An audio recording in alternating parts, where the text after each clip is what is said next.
He was just a boy, a shepherd who spent his days among sheep with nothing but a wooden staff and a small slingshot. His hands were rough, his clothes simple, and his name unknown outside his tiny village. No one believed he would change history. But Allah had written for him a destiny that would shake kings, armies, and empires. This boy was Dawud, peace be upon him. While others chased after wealth and fame, Dawud found peace under the open sky. His heart was filled with remembrance of Allah. He would watch the stars and whisper praises to his Creator, marveling at the order of the heavens. The wind in the hills became his companion, the quiet valleys his place of prayer. Every day he practiced with his sling. Smooth stones flew from his hands with precision unmatched, striking trees, posts, and distant marks. To the world, this was the idle hobby of a boy. To Allah, it was preparation for a moment that would echo through eternity. But while Dawud's life was peaceful, his people lived under despair.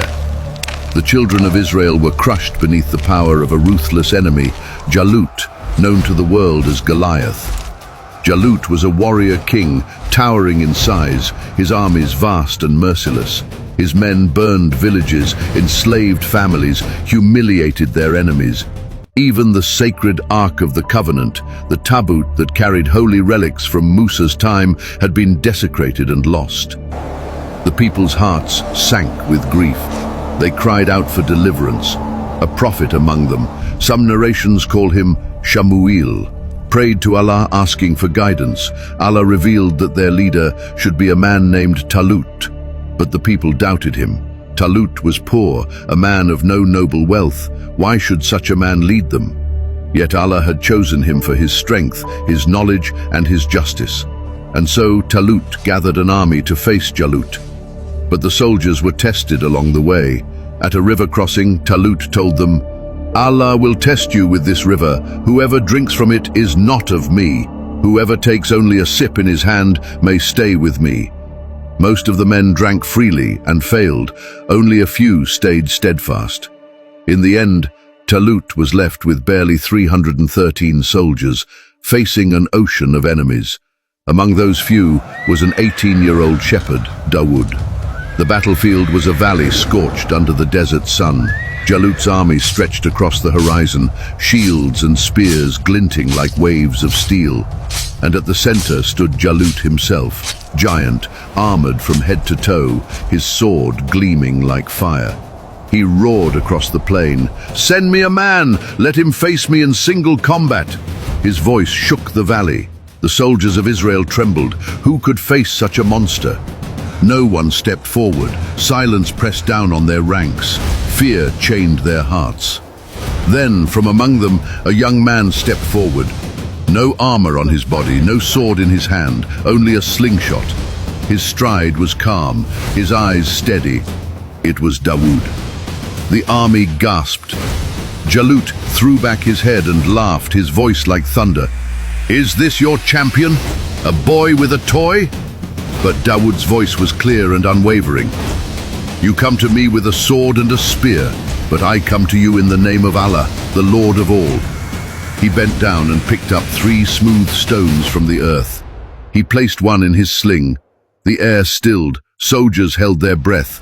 Even the wind seemed to pause. Dawud swung his sling. The stone flew with a sound like lightning. It struck Jalut square in the forehead. The giant staggered, his eyes wide in shock. His sword slipped from his hand, and then, with a crash that shook the ground, Jalut fell, dead.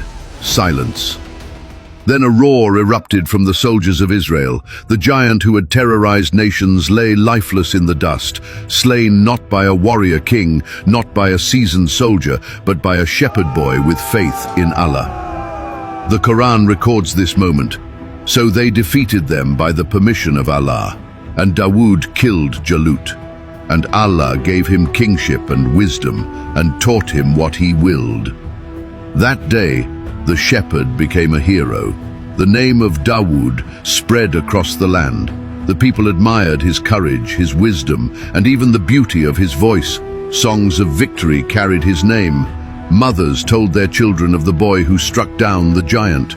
King Talut himself welcomed him, honored him, and promised him his daughter in marriage.